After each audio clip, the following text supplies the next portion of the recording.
Hello, everyone, and welcome to our live match preview show on Football Tour Podcast. My name is Ozzie, and I'm your host for this evening. The big game is only less than 24 hours away as Liverpool face Arsenal in this huge encounter very early in the Premier League season. So, what we'll do today is we'll predict the lineups, we will talk tactics, we'll give our score predictions as well. So feel free to get involved in the chat and give us your opinion in terms of who you think will be starting tomorrow, and who you think will be the goal scorers as well. So in terms of the two teams, of course, two heavyweight teams in Liverpool and Arsenal. Liverpool, two wins in the last two games, 4-2 against Bournemouth and 3-2 against Newcastle. The Newcastle one definitely had a bit more spice than the usual fixture due to what's been happening behind the scenes in terms of potential transfers. But it took a 16-year-old at the time, of course, he's just turned 17 in Rio and Gomorrah to score the winning goal coming off the bench. So, what a great moment for the young kid. But if I'm looking at the whole picture in terms of our opening two fixtures so far this season, I am slightly concerned in terms of how we've performed defensively, both in open play and in set pieces. And to be honest with you, we probably couldn't have faced our opponents at a worse time because they are renowned to be very strong defensively and also very strong in set pieces. Now, in terms of Arsenal, Mikel Pulis, who I like to call, has matched Liverpool in terms of wins, two wins in the opening fixtures as well. First win coming from against Manchester United, and of course the 5-0 demolition against Leeds United last week. So Stoke Ball is pretty much still in full effect. The winner against United was from a corner kick, and in the Leeds game, during Timber, who barely scored a brace from corner kicks in that fixture as well. So right now, from what I've heard in terms of the rumor mill, they're also on the verge of signing Piero Hincapié from Bayer Leverkusen, the Ecuadorian international. So another defender to bolster their ranks and continue with their blueprints of playing like Stoke City because they have at least 10 defenders on their books, and that's senior defenders more than mixing up with youth or anything to that nature. So yeah, they definitely got more defenders than us. So maybe we need to take a leaf out of their book. But it should be a very exciting game. It's going to be interesting in terms of how we set up because we've had to make a few changes in our right back area. Do we stick with Sabozlai or do we bring in Conor Bradley or Joe Gomez? It remains to be seen.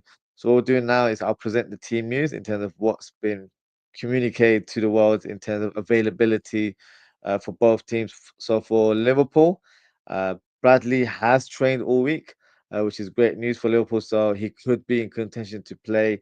Whether he starts or not remains to be seen. In terms of other areas, Frimpong unfortunately still out until the end of the international break due to a hamstring issue. So maybe Szoboszlai keeps his place in the team as a makeshift right back, as he was fantastic against Newcastle on Monday night. But in regards to the remainder of the squad, no issues from Liverpool, which is a nice change because we do sometimes have medium to long term injuries in our squad. But right now, we've got a fully fit squad. In terms of Arsenal, unfortunately, they do have a few casualties. Havertz has undergone a minor knee injury and will be out for the next few weeks. Saka is also out with a hamstring injury and could be out until the end of the international break. Odegaard was forced out against Leeds United last week and he hasn't trained with the squad. So 50-50 if he's going to be available for selection, as Arteta hasn't ruled him out for this fixture. Norgard, Ben White, and Trossard have minor injuries, but still could be selected for the squad. And Gabriel Jesus is out for the foreseeable future. Now, let's present some graphics and we'll predict the lineups for both teams. So we'll go with the home team, and that is, of course, Liverpool. So in terms of the goalkeeper, I don't think there's a huge debate on who starts there. It's definitely going to be Alison Becker. Uh, I'm going to go from left to right. So left back, despite having a couple shaky performances, I'm going to stick with Kirkez. I'm not going to drop him just because he's been below par, but he does need to improve because he hasn't showcased his real ability, in my opinion. The first game, he was pretty much very hot-headed against his former team in Bournemouth, and that didn't bode very well because he was a bit too excited to impress and started lunging in silly tackles here and there, almost got himself a red card at one point. So for me, he needs to be a bit more level grounded, try and play his natural game because that's the reason why we've signed him in the first place. So he needs to focus on himself and hopefully he'll be able to be a more of a consistent performer in our team. Alongside him will of course be Virgil van Dijk, who was phenomenal against Newcastle on Monday. Konate, not so much. He will start in this game due to not us having too many options in defense, but I feel like he definitely needs to improve from his latest showings. It's been quite poor, to be fair, and very unlike Konate. It just seems like he's not fully focused or his mind isn't quite there, unfortunately. So hopefully, once the window closes, whatever the distraction is, whether it's a potential move to another club or issues in regards to signing a new contract, he needs to put it to bed. He needs to focus on his football because that is the bread and butter in terms of what he does, and he can't let outside things, distract him. Because if he's having a below par season, if he's trying to get moved away from the club, that's not going to help. And in terms of the current team, if he's continues to perform poorly the way he has, someone could easily come in and take his place. We're linked with a move for Mark Gay, so if he was to join, then that's someone that could definitely displace him in this team. So he really needs to fix up and fix up sharp, if I'm being very honest. And in terms of the right back position, I think this is going to be a debate amongst us Liverpool fans. I'm going to go for Szoboszlai. I'm going to stick with Szoboszlai due to his very positive performance against Newcastle. And I think with this fixture, he'll give us a bit more assurance on the ball. And I thought defensively he was fine as well. I didn't really see any weak areas in his game. Of course, this is Arsenal, so they'll be a bit more stronger in the final third. But I think for at least the first hour, have Szoboszlai at right back.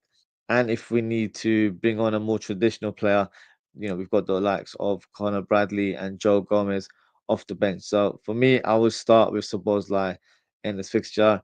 And in terms of the double pivot, Groundberg, who scored his opening goal I was going to say last week, a few days ago against Newcastle, he remains in the lineup and he's definitely a welcomed addition because we certainly missed him in the opening two fixtures. And alongside him is McAllister. Both players actually, just had babies as well. So congrats to both of them. So there'll be now, two fathers on the pitch playing in the double pivot. So hopefully they produce a fantastic performance together. Now, in terms of the advanced three, I don't think there's too much debate in terms of who starts for Liverpool. So Salah on the right, Gakpo, who's just signed a new contract with Liverpool. So congrats to him. He starts on the left wing. And I'm sticking with Florian Wirtz. I know there's one small section of the fan base that aren't too pleased with performance or are even questioning his ability so early in his Liverpool career. I, for one, am not going to do that. I believe he's actually one of the best in his position in the world. So for me, it's not something that I'm going to just change my opinion based on a couple of average performances. Of course, you have to put context into it and realize that he's coming to a new league. The Premier League is being played at a more ferocious speed in comparison to what he's used to. So therefore, I think it's a bit unjustified to criticize him so early on. But for me, he would definitely start in this game. And leading the line will be Hugo if I can spell his name correctly, Ekitike. There we go. So he will be the main striker in our team. So this is the lineup that I'm going for Liverpool. So drop a comment and let me know if you guys agree or if you disagree or you would go with a different option. I'd love to hear from you in the chat. Now let's move on and bring up a graphic for the opponent, which is Arsenal. Now I'm expecting Arsenal to play a 4-3-3 formation. They do normally play a 4-2-3-1 at times, but I feel like for this game, I think they're going to go a bit more robust in that middle of the park and try and use their physical presence to their advantage. So I think they're going to go for a 4-3-3, a flat midfield three, and I'll present the players I think that will be starting. So for me, Raya will be the goalkeeper, and to be fair, he's produced some spectacular performances in the opening fixtures. And in terms of the right back, I think it will be during Timber. Hopefully, he's not got his shooting boots on again because he scored a couple goals last week. And then on the actually, let's stick with the centre back. So no sort of huge surprise. Saliba alongside Gabriel, the two formidable centre backs in their team, continue their partnership together.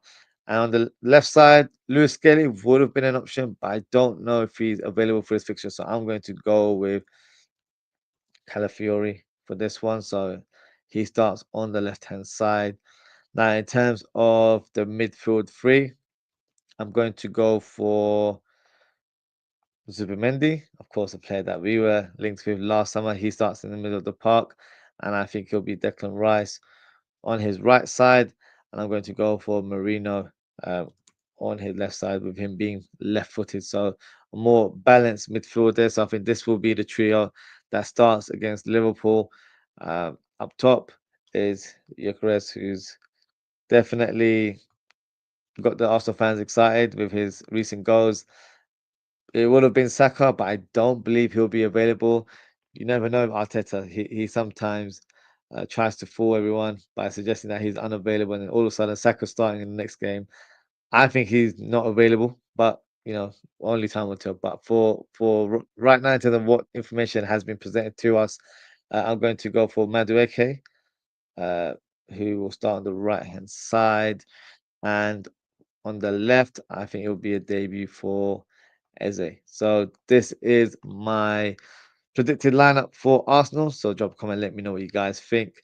Now, in terms of how they will set up, I think it's going to be where Eze, I'm trying to get rid of this ad. Eze will have a bit more of a free role.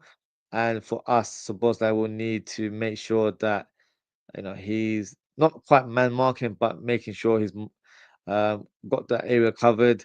And I also feel like the reason why Eze will start is because they'll look at Liverpool's recent form and regard Konate as a bit of a weak point. So that's why I think he's going to go a bit more inside and try and attack towards Konate. So Liverpool need to make sure we're strong as a defensive unit, but also Gravenberch, needs to do his best and cover for Konate if he's having another shaky performance. So hopefully that is not the case, and Konate puts those poor performances in the back burner, but in terms of recent events, he hasn't showcased his true ability. So Eze I feel like will play a key role, and he will be the creative spark to unlock Gyökeres as well in this team. So it's going to be interesting in terms of how he performs. In terms of his style of play, I feel like Liverpool should be well suited to keep him quiet, as he's not a link-up player. He's not that type of striker. He likes to be a bit more physical, likes to attack the channels. But for me, I feel like we have enough in our locker to keep him quiet in this fixture. Madueke, a hard worker, can cause havoc on our right hand side. But I think Eze and Gyökeres are the ones that I'm looking towards as the danger man of the team.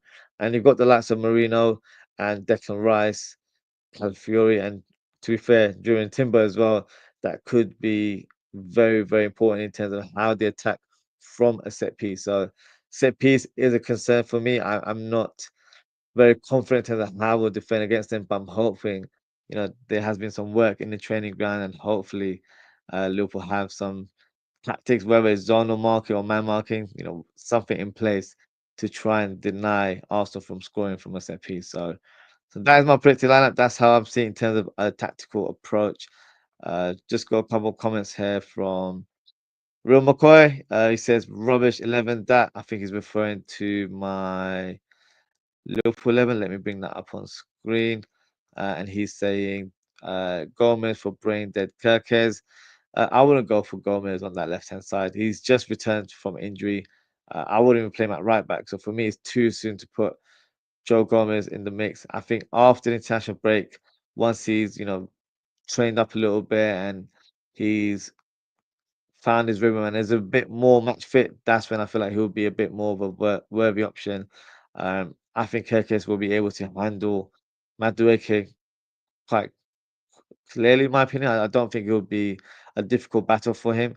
Of course, if you're trying to deny Madueke by having a right-footed player on the left-hand side, I get that, but Madueke is not Messi, so I'm not too concerned about that sort of opponent there. So for me, you're suggesting Kirk is brain dead. I think it's a bit too early to say those kind of things about a new signing who's just literally walked through the door. But let's see, who starts in this game this weekend, or should I say tomorrow now? We've not got long left.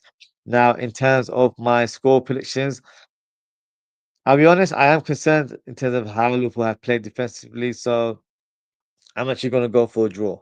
And I think the scoreline will be a 1-1 result. In terms of the goal scorers, I'm going for Arsenal to score first. I think it will be Marino who scores from a set piece. Unfortunately, yes, I think that's how it's going to pan out. And I'm going for Ekitike to continue his goal scoring run and make it 3 out of 3 in the Premier League. So I think that will be the two goal scorers. Normally, Liverpool are better at Anfield against Arsenal. Arsenal don't have the best record in recent years, but I feel like due to our recent performances, I don't see it, changing so quickly in a short space of time. So I'm going for a 1-1 draw. So let me know in the chat or let me know in the comments what scoreline you're going for this fixture. And that is it for today, guys. Thank you so much for tuning in. Thank you to Real McCoy for your comments there. If you haven't already, please don't forget to like, comment, share, and subscribe to the channel. Now, in terms of upcoming shows, I plan on doing one later on this evening. So, sit back tight. I will be back hopefully in a couple of hours' time at least. Um, Talking about Liverpool transfers, of course, there was a bomber about an hour ago in regards to Liverpool placing an official bid for Mark Gay, and I think it's reported to be around £35 million. So let's see if there's any more developments or if that bid gets accepted from Crystal Palace. There's also been conflicting reports regarding Isak. Some sections are saying that a deal has already been agreed and it's only a matter of time that it gets announced. Some are saying that talks haven't even gone underway. So we'll have to wait and see. So that's why I feel like it might be best to do a show in the next couple of hours where maybe we'll get some sort of developments. I'm hoping and praying that we get another bomber in regards to an ESAT bid. So the best thing to do is hit that notification bell so you know exactly what time I'll be going live. And yeah, that is it for today in terms of the match preview. Thank you so much for tuning in. Take care, stay safe, and I hope to speak with you all very, very soon. Goodbye.